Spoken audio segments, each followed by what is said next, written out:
और अब सीधा चलते हैं जहां कैबिनेट की ब्रीफिंग चल रही है।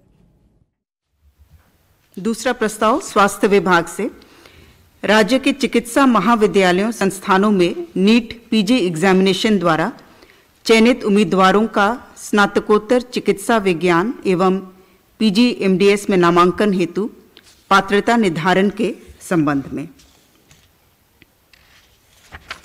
इसके तहत पूर्व में ये बाध्यता थी कि जिन छात्रों ने झारखंड राज्य से ही अवस्थित जो चिकित्सा महाविद्यालय संस्थान हैं वहाँ से इन्होंने पढ़ाई की है, सिर्फ उन्हीं की पात्रता थी।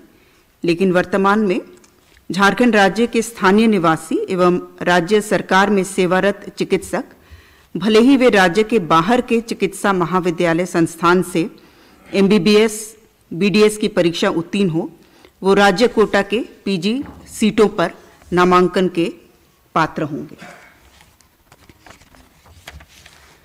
तीसरा प्रस्ताव राजस्व निबंधन एवं भूमि सुधार विभाग से धनबाद जिलांतर्गत बलियारपुर अंचल में कुल 4.8 एकड़ भूमि, कुल देय राशि 10,44,55,994 रुपये की अदायगी पर dedicated freight corridor corporation of India limited को विशेष रेलवे लाइन परियोजना निर्माण हेतु सशुल्क स्थायी भू हस्तांतरण करने के संबंध में। चौथा प्रस्ताव गृह कारा एवं आपदा प्रबंधन विभाग से स्पेशल ऑक्सिलरी पुलिस के दोनों वाहिनियों का कार्यकाल दिनांक 1/10/22 से 31/5/2027 तक विस्तारित करने के संबंध में। 5 साल के लिए 1/10/2022 से 31/5/2027।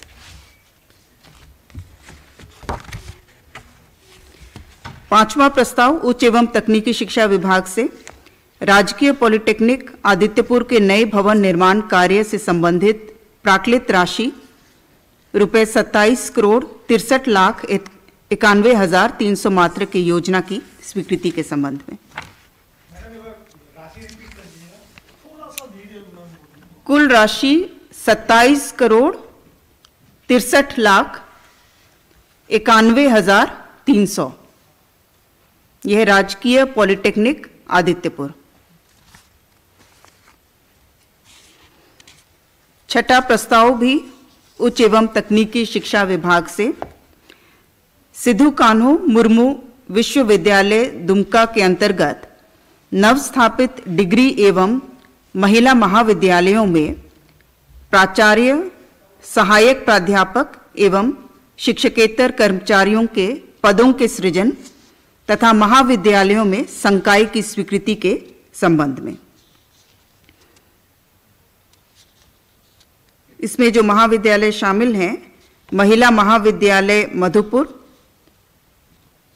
महिला महाविद्यालय सारठ, डिग्री महाविद्यालय बरहेट, डिग्री महाविद्यालय लिट्टीपाड़ा, डिग्री महाविद्यालय महेशपुर, डिग्री महाविद्यालय जामा, डिग्री महाविद्यालय जरमुंडी, 8वां है बोरियो, शिकारीपाड़ा, नाला और डिग्री महाविद्यालय महगामा।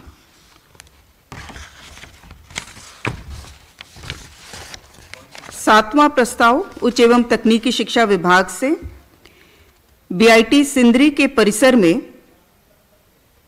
3 छात्रावास एवं अन्य निर्माण कार्य से संबंधित प्राक्कृत राशि 89,03,23,400 मात्र के योजना की स्वीकृति के संबंध में। स्पष्ट है राशि। 8वां प्रस्ताव विधि विभाग से झारखंड उच्च न्यायालय रांची में उनके प्रशासनिक स्थापना के सुचारू संचालन हेतु 87 राजपत्रित अराजपत्रित पदों के सृजन के संबंध में। 9वां प्रस्ताव पेयजल एवं स्वच्छता विभाग से, केंद्र प्रायोजित योजना जल जीवन मिशन के तहत राज्यांतर्गत ग्रामीण क्षेत्रों में बहुग्रामीण एवं एकल ग्रामीण जलापूर्ति योजना के माध्यम से हर घर नल के माध्यम से जल उपलब्ध कराने हेतु योजना अवधि वर्ष 2024 तक लगभग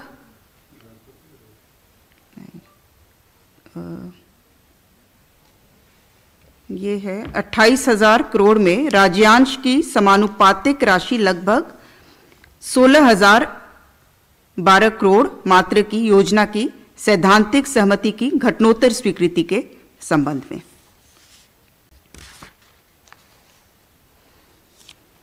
दसवां प्रस्ताव ग्रामीण विकास विभाग से।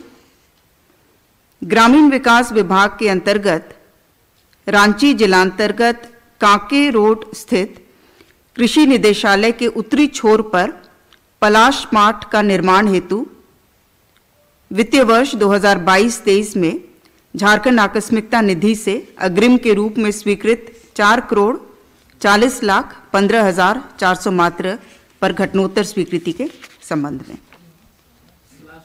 पलाश मार्ट, इसका निर्माण होगा कांके रोड स्थित कृषि निदेशालय के उत्तरी छोर पर।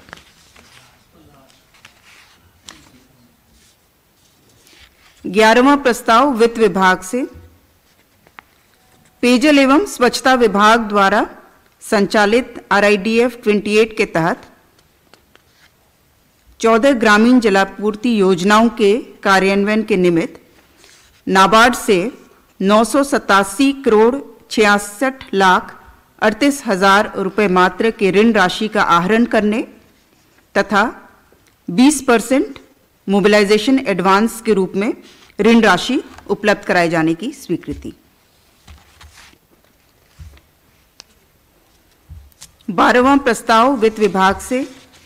राज्य सरकार के कर्मियों को अपुनरीक्षित वेतनमान छठा केंद्रीय वेतनमान में दिनांक 1/7/22 के प्रभाव से महंगाई भत्तों की दरों में अभिवृद्धि के संबंध में महंगाई भत्ते की दर को 203% से बढ़ाकर 212% के रूप में स्वीकृत किया गया।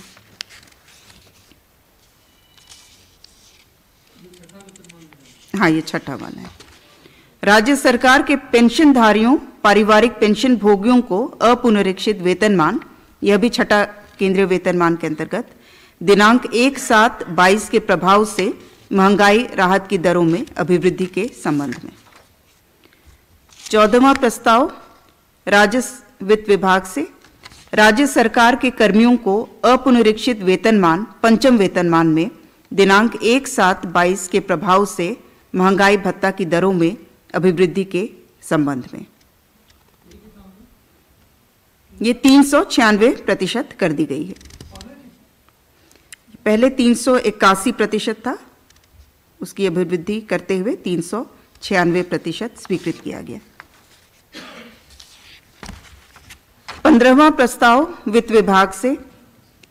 जल संसाधन विभाग द्वारा RIDF 28 के तहत सिकटिया वृहद सिंचाई परियोजना के कार्यान्वयन हेतु नाबार्ड से 451 करोड़ 61,01,000 रुपये मात्र के ऋण आहरण करने तथा कुल स्वीकृत ऋण राशि का 20% अर्थात 90 करोड़ 32,20,200 रुपये मात्र मोबिलाइजेशन एडवांस के रूप में उपलब्ध कराए जाने की स्वीकृति। 16वां प्रस्ताव श्रम नियोजन प्रशिक्षण एवं कौशल विकास विभाग से। वाम उग्रवाद प्रभावित LWE जिलों में युवाओं के कौशल विकास के योजनांतर्गत झारखंड राज्य के वाम उग्रवाद प्रभावित 16 जिलों में अवस्थित औद्योगिक प्रशिक्षण संस्थानों की प्रथम स्थापना हेतु 16 राजपत्रित, 304 अराजपत्रित एवं 176 बाह्य स्रोत पदों यानी कुल 496 पदों के सृजन किए जाने के संबंध में।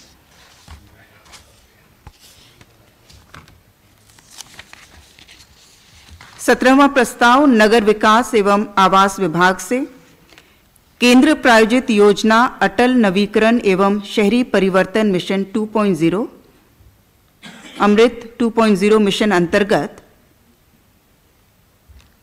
56,281 लाख रुपए की लागत पर तकनीकी स्वीकृति प्राप्त रामगढ़ शहरी जलापूर्ति परियोजना की प्रशासनिक स्वीकृति के संबंध में।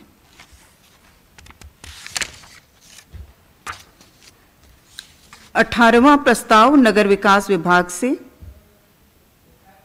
केंद्र प्रायोजित योजना अटल नवीकरण एवं शहरी परिवर्तन मिशन अमृत 2.0 अंतर्गत 112 करोड़ 29 लाख 82 हजार रुपए की लागत पर तकनीकी स्वीकृति प्राप्त सिमडेगा शहरी जलापूर्ति परियोजना की प्रशासनिक स्वीकृति के संबंध में।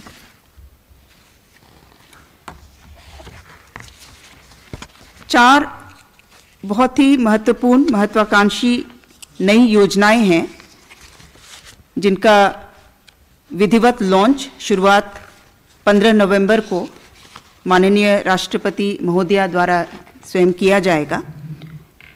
इन योजनाओं का मैं नाम पढ़ दे रही हूं और अंत में जो विभागीय सचिव हैं इन योजनाओं के बारे में, नई योजनाओं के बारे में विस्तार से बताएंगे। श्रम विभाग की योजना मुख्यमंत्री सारथी योजना अंतर्गत झारखंड राज्य के युवाओं को प्रखंड स्तर तक रोजगारोन्मुखी कौशल प्रशिक्षण प्रदान करने हेतु योजना की स्वीकृति के संबंध में। 20वां प्रस्ताव उच्च एवं तकनीकी शिक्षा विभाग से झारखंड राज्य के विद्यार्थियों को इंजीनियरिंग, मेडिकल, विधि, जनसंचार, mass communication, fashion designing, fashion technology, hotel management, chartered accountant, ICWA से संबंधित प्रवेश परीक्षा की तैयारी हेतु निःशुल्क कोचिंग की व्यवस्था प्रदान करने हेतु मुख्यमंत्री शिक्षा प्रोत्साहन योजना की स्वीकृति। ये उच्च एवं तकनीकी शिक्षा विभाग की योजना है जी। मुख्यमंत्री शिक्षा प्रोत्साहन योजना प्रस्ताव संख्या 21, ये भी उच्च एवं तकनीकी शिक्षा विभाग की योजना है।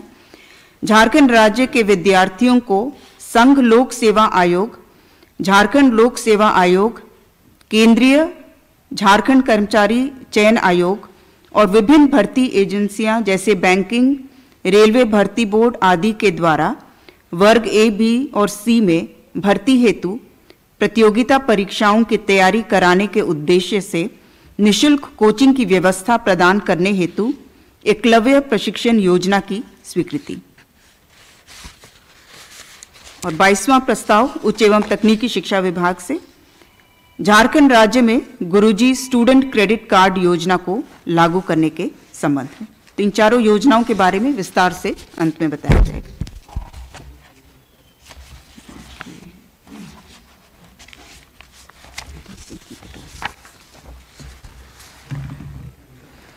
तेईसवां प्रस्ताव राजस्व निबंधन एवं भूमि सुधार विभाग से देवघर जिलांतर्गत पालाजोरी अंचल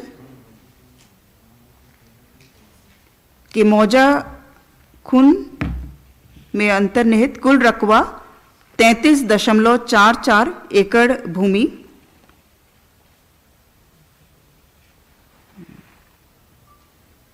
कुल लागत 14 करोड़ 16 लाख 66 हजार 888 रुपये मात्र की अदायगी पर SP माइंस चित्रा कोलियरी के विस्तारीकरण हेतु ECL चित्रा के साथ 30 वर्षों के लिए सशुल्क लीज बंदोबस्ती करने तथा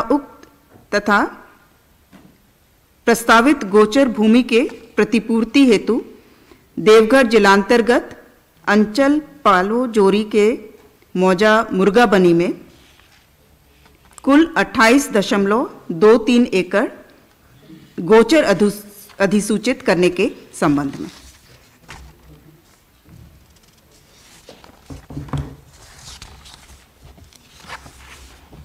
प्रस्ताव संख्या 24 पथ निर्माण विभाग से दुमका जिलांतर्गत रानी घगर गोविंदपुर साहिबगंज पथ पर झगड़ाही गोबस मोड़ शिकारपुर पथ पर कुल लंबाई 15.36 किलोमीटर को ग्रामीण कार्य विभाग से पथ निर्माण विभाग को हस्तांतरित करते हुए चौड़ीकरण, मजबूतीकरण, पुनर्निर्माण कार्य हेतु कुल 56,78,43,100 रुपये मात्र की प्रशासनिक स्वीकृति प्रदान करने के संबंध में।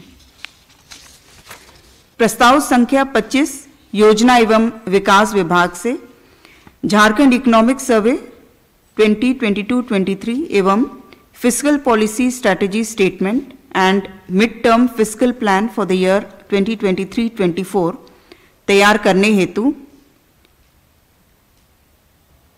मनोनयन के आधार पर doctor Harishwar Dayal, associate professor सह हेड ऑफ डिपार्टमेंट अर्थशास्त्र विभाग, सेंट जेवियर्स कॉलेज एवं उनकी टीम को मनोनयन के आधार पर 15,45,000 रुपये मात्र के भुगतान की स्वीकृति के संबंध में।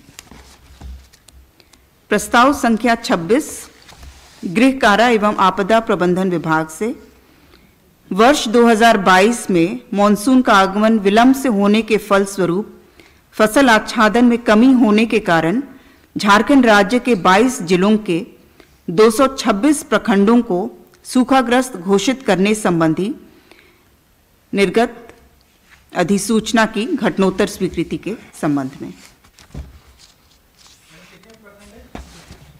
226। प्रस्ताव संख्या 27 खान एवं भूतत्व विभाग से मंत्री परिषद की बैठक 30/3/2022 के मत संख्या 12 के तहत पलामू जिला के पंडवा अंचल अंतर्गत लोहारी कोल ब्लॉक के कुल 405 हेक्टेयर में से 126 हेक्टेयर गैर वन भूमि क्षेत्र पर मेसर्स अरण्य माइंस प्राधिकार लिमिटेड के पक्ष में स्वीकृत शर्तों एवं बंधेजों में आवश्यक संशोधन के संबंध में। प्रस्ताव संख्या 28 कार्मिक विभाग से श्री हरिवंश पंडित, झारखंड प्रशासनिक सेवा अनुमंडल पदाधिकारी पाकुड़ को माननीय झारखंड उच्च न्यायालय में द्वारा पारित आदेश के आलोक में दिनांक 3/9/2015 के भूतलक्षी प्रभाव से अनुमंडल पदाधिकारी एवं समकक्ष कोटि में वित्तीय लाभ सहित प्रोन्नति प्रदान करने की स्वीकृति। प्रस्ताव संख्या 29 भी कार्मिक विभाग से माननीय उच्च न्यायालय द्वारा पारित न्यायाधीश एवं सदस्य राजस्व परिषद की अध्यक्षता में संपन्न विभागीय प्रोन्नति समिति की बैठक की अनुशंसा के आलोक में श्रीमती अलका कुमारी, सहायक बंदोबस्त पदाधिकारी हजारीबाग को दिनांक 6/7/2015 के भूतलक्षी प्रभाव से मूल कोटि से अनुमंडल पदाधिकारी एवं समकक्ष कोटि में वित्तीय लाभ सहित सशर्त प्रोन्नति प्रदान करने की स्वीकृति। प्रस्ताव संख्या 30 पथ निर्माण विभाग से पथ प्रमंडल जमशेदपुर अंतर्गत construction of high level bridge over Swarnarekha river in Sakchi to Mango road, including construction of elevated approaches towards Mango and Azad Basti, including proposal for land acquisition, utility shifting and R&R etc. इस योजना में कुल लंबाई है 3.5 किलोमीटर और इसके लिए स्वीकृत राशि 461,02,500। प्रस्ताव संख्या 31 पथ निर्माण विभाग से साहिबगंज जिलांतर्गत कीताझोर, भोगनाडीह, लखीपुर पथ, पहाड़पुर, तलबरिया, गोविंदपुर, दुमका, बरहेट, साहिबगंज एडीबी पथ पर कुल लंबाई 10.1 किलोमीटर को पथ निर्माण विभाग को हस्तांतरित करते हुए चौड़ीकरण, मजबूतीकरण कार्य हेतु 40,31,15,600 रुपये मात्र की प्रशासनिक स्वीकृति। प्रस्ताव संख्या 32 पथ निर्माण विभाग से पूर्वी सिंहभूम जिलांतर्गत भागाबंधी से उड़ीसा बॉर्डर तक पथ कुल लंबाई 9.63 किलोमीटर को पथ निर्माण विभाग को हस्तांतरित करते हुए चौड़ीकरण, मजबूतीकरण, पुनर्निर्माण कार्य हेतु कुल 60,69,77,700 रुपये मात्र की प्रशासनिक स्वीकृति प्रदान करने के संबंध में प्रस्ताव संख्या 33 पथ निर्माण विभाग से साहिबगंज जिलांतर्गत बंझी बाजार, दुर्गा मंदिर, गोविंदपुर दुमका साहिबगंज पथ पर मंडवा, कारी, कांदर, चरखी, दालदली, कारासोल, महाराजपुर, शर्मापुर पथ पर पथ की कुल लंबाई 9 किलोमीटर को पथ निर्माण विभाग को हस्तांतरित करते हुए कुल राशि 48,31,98,900 रुपये मात्र की प्रशासनिक स्वीकृति। प्रस्ताव संख्या 34 पथ निर्माण विभाग से देवघर जिलांतर्गत नोनियाद, धमनी, कुसमाहा पथ पर से पंदनिया मोड़ भाया मार्गोमुंडा, गिरियाजोरी, सिमरगादा पथ एवं मार्गोमुंडा लिंक पथ कुल लंबाई 11.05 किलोमीटर को ग्रामीण कार्य विभाग से पथ निर्माण विभाग को हस्तांतरित करते हुए चौड़ीकरण एवं मजबूतीकरण पुनर्निर्माण कार्य हेतु कुल राशि 41,89,22,800 मात्र की प्रशासनिक स्वीकृति प्रदान करने के संबंध में प्रस्ताव संख्या 19 जो मुख्यमंत्री सारथी योजना है उसके बारे में श्रम विभाग के सचिव श्री प्रवीण टोप्पो विस्तार से बताएंगे। आज मंत्रिपरिषद की बैठक में मुख्यमंत्री सारथी योजना को अनुमोदन किया गया। ये जो झारखंड स्किल मिशन है उसके द्वारा संचालित की जाएगी ये योजना। अभी तक स्किल मिशन के द्वारा जो योजनाएं संचालित की जाती थी वो मुख्यतः 3 थी। सक्षम झारखंड कौशल विकास योजना, दीनदयाल उपाध्याय मेगा सेंटर्स जिसमें कि रेजिडेंशियल ट्रेनिंग दिए जाते थे, और एक एक्सेल प्रोग्राम था जो कि यूनिवर्सिटीज़ के साथ किया जाता था। ये हमारे जो स्किलिंग सेंटर्स थे वो डिस्ट्रिक्ट हेडक्वार्टर तक ही सीमित थे। तो अब इस योजना के द्वारा पहली बार हम लोग ब्लॉक्स तक लोगों को स्किलिंग करने के लिए जाएंगे। और इसमें जो हम लोगों ने मेन ऑब्स्टिकल्स था वो था कि ब्लॉक लेवल पे बिल्डिंग्स जो होते हैं वो नहीं मिल पाते हैं स्किलिंग सेंटर्स के लिए। तो इस योजना में सरकार ने अलाउ किया है कि जो खाली पड़े सरकारी बिल्डिंग्स हैं या वैसे बिल्डिंग्स जो जिनका स्पेयर टाइम में जैसे स्कूल्स हैं उनको ऑफ टाइम में यूज़ किया जा सके, तो उसकी अनुमति दी गई है। और उसके लिए ट्रेनिंग सर्विस प्रोवाइडर्स जो हैं उनको एक फ़ी निर्धारित फ़ी पेमेंट का काटा जाएगा उनके ट्रेनिंग फ़ी से, ये है। और जो ब्लॉक लेवल की ट्रेनिंग्स हैं उसमें हमारे जो NSQF है, नेशनल स्किल क्वालिफिकेशन फ्रेमवर्क, उसके तहत जो लेवल 1, 2 और 3 के ट्रेनिंग्स हैं उस तरह की स्किलिंग दी जाएंगी, जैसे कि carpenter, electricians, sewing machine operators, इस तरह के। तो काफ़ी कोर्सेस हैं जो कि उस तरह उसमें दिए जाएंगे। इसमें 2 मेजर कंपोनेंट्स को जोड़ा गया है। जितने भी नॉन रेजिडेंशियल स्किलिंग प्रोग्राम्स हैं उनमें ट्रांसपोर्ट अलाउंस 1000 पर कैंडिडेट दिया जाएगा। यह अलाउंस जो आवासीय स्किलिंग प्रोग्राम्स है उसके लिए नहीं रहेगा, गैर आवासीय स्किलिंग प्रोग्राम्स के लिए है। और दूसरा जो मेजर कंपोनेंट है वो है रोजगार प्रोत्साहन भत्ता। हमारे जितने भी लोग स्किलिंग करेंगे और अगर 3 महीने तक उन्हें रोजगार नहीं मिल पाया तो वैसे लोगों को रोजगार मिलने तक अथवा 1 साल तक सरकार प्रति माह लड़कों को 1000 रुपया प्रति माह 1 साल तक, और लड़कियों को या दिव्यांगों को 1500 रुपये प्रति माह 1 साल तक प्रोवाइड करेगी, या जब तक उनका रोजगार मिल जाता है, जो भी पहले हो वो देगी। तो ये मेन कंपोनेंट्स हैं मुख्यमंत्री सारथी योजना के।